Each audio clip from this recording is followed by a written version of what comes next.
Hello friends, today in this video I will show you how to type font arrows in Word. So this is very easy to type.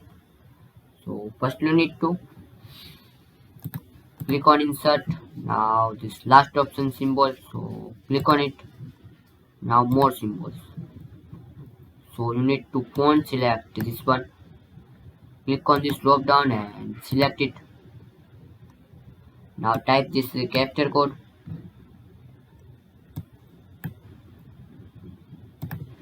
This E1D8. So just type this character code and click on insert. Now this second one E1D9, so just type this character code and click on insert. Now close it. So very easily you can type font arrows in Word. So thanks for watching this video. Please comment this video work for you or not.